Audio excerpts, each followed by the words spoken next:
Fellow citizens, on the eve of the 68th anniversary of our independence, I extend warm greetings to you and to all Indians around the world. I convey my special greetings to members of our armed forces, paramilitary forces, and internal security forces. I also congratulate all our sports persons who have participated and won laurels in various tournaments in India and abroad. My congratulations to Sri Kailash Satyarthi, Nobel Peace Prize winner for 2014, who has done the country proud. Friends, on 15th August 1947, we won political freedom.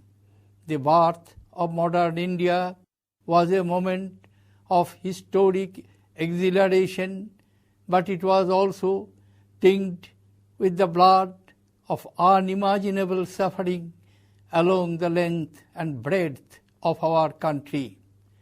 The ideals and convictions that had held through the travails of an epic struggle against British rule were under strain. A great generation of supreme heroes faced this formidable challenge.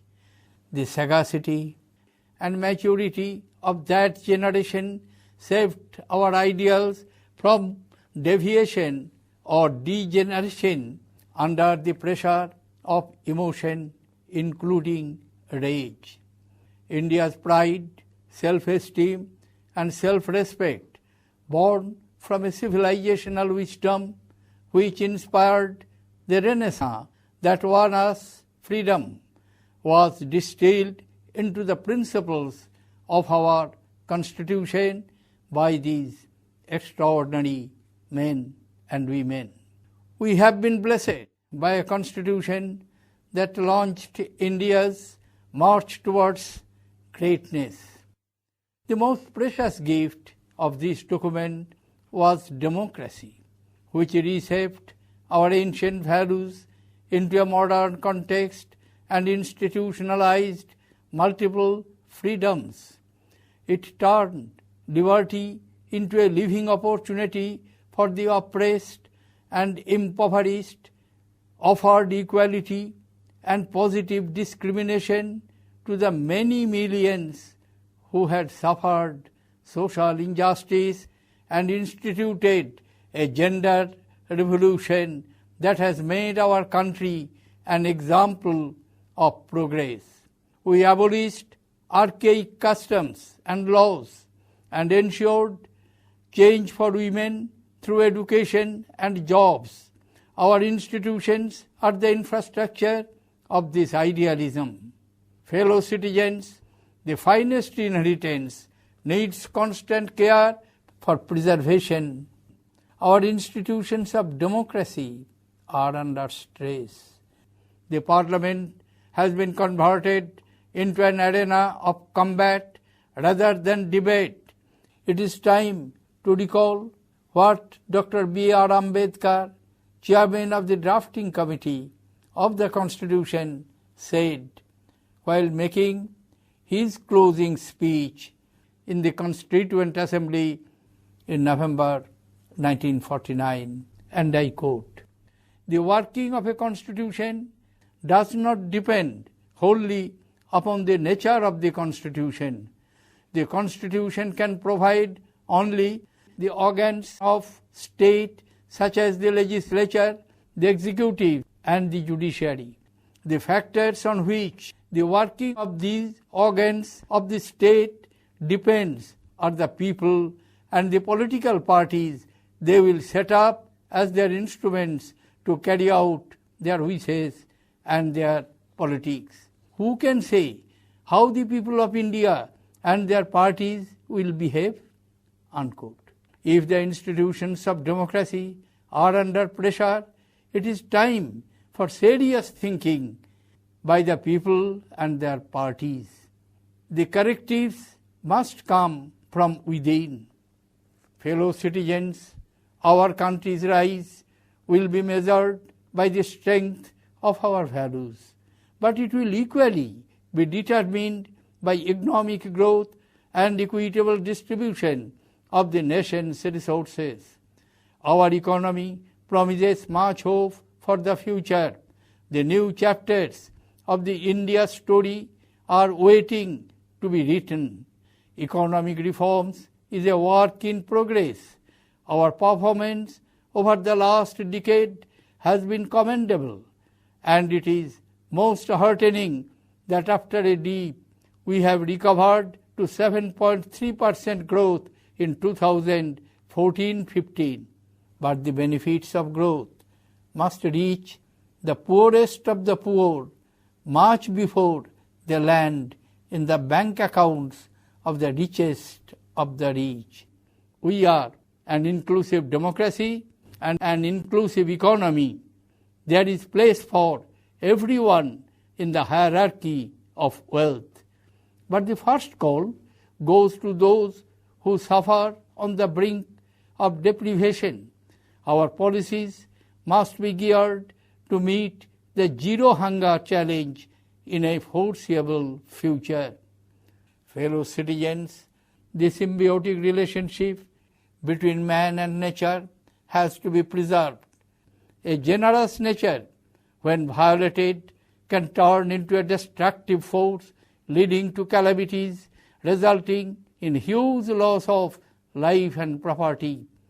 Even as I speak, large parts of the nation are barely recovering from floods. We need immediate relief for the afflicted as well as long-term solutions for the management of both water deficiency and excess. Fellow citizens, a nation which forgets the idealism of its past loses something vital from its future. Our educational institutions multiply as the aspirations of generations continue to exceed supply. But what has happened to quality from base to apex? We recall the Guru Shishya Parampara with a legitimate pride. Why then have we abandoned the care, devotion, and commitment that is at the heart of this relationship?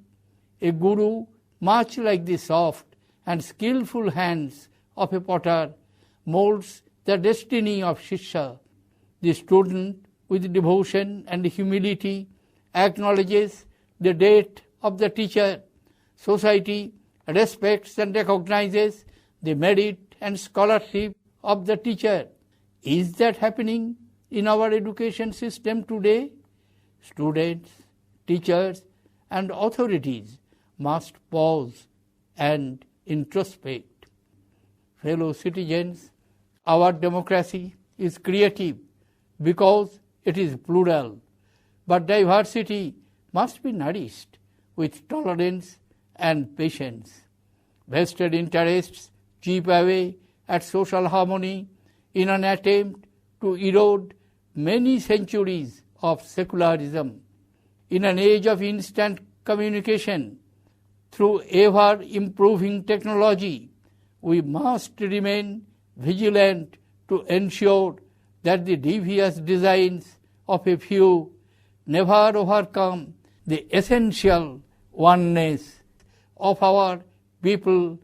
For both government and people, the rule of law is sacrosanct, but society is also protected by something greater than law, humanity. Mahatma Gandhi said, and I quote, "You must not lose faith in humanity. Humanity is an ocean. If a few drops of the ocean are dirty, the ocean does not become dirty," unquote. Friends, peace, friendship, and cooperation bind nations and peoples together. Recognizing the shared destiny of the Indian subcontinent, we must strengthen connectivity, expand institutional capacity, and enhance mutual trust to further regional cooperation. As we make progress in advancing our interests globally, India is also engaged in proactively promoting goodwill and prosperity in our immediate neighborhood.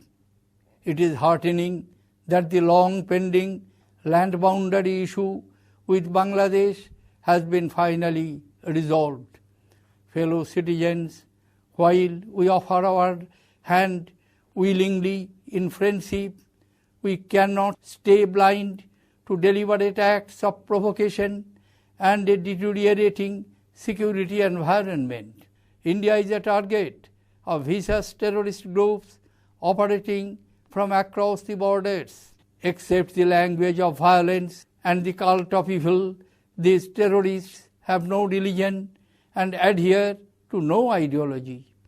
Our neighbors must ensure that their territory is not used by forces inimical to India. Our policy will remain one of zero tolerance for terrorism. We reject any attempt to use terrorism as an instrument of state policy. Infiltration into our territory and attempts to create mayhem will be dealt with a strong hand. I pay homage to the martyrs who made the supreme sacrifice of their lives defending India. I salute the courage and heroism of our security forces who are maintaining an eternal vigil to safeguard the territorial integrity of our country and the safety of our people. I also specially commend the brave civilians who boldly detained a hardened terrorist, ignoring the risk to their own lives. Fellow citizens, India is a complex country of 1.3 billion people, 122 languages, 1,600 dialects, and 7 religions. Its strength lies in its unique capacity to blend apparent contradictions into positive affirmations. In the words of Pandit Jawaharlal Nehru, it is a country held together, and I quote, by strong but invisible threads. About her there is the elusive quality of a legend of long ago. Some enchantment seems to have held her mind. She is a myth and an idea, a dream and a vision, and yet very real and present and pervasive, unquote. On the fertile ground laid by our Constitution, India has blossomed into a vibrant democracy. The roots are deep, but the leaves are beginning to wilt. It is time for renewal. If we do not act now, will our successors, 7 decades hence, remember us with the respect and admiration we have for those who shaped the Indian dream in 1947? The answer may not be comfortable, but the question has to be asked. Thank you. Jai Hind.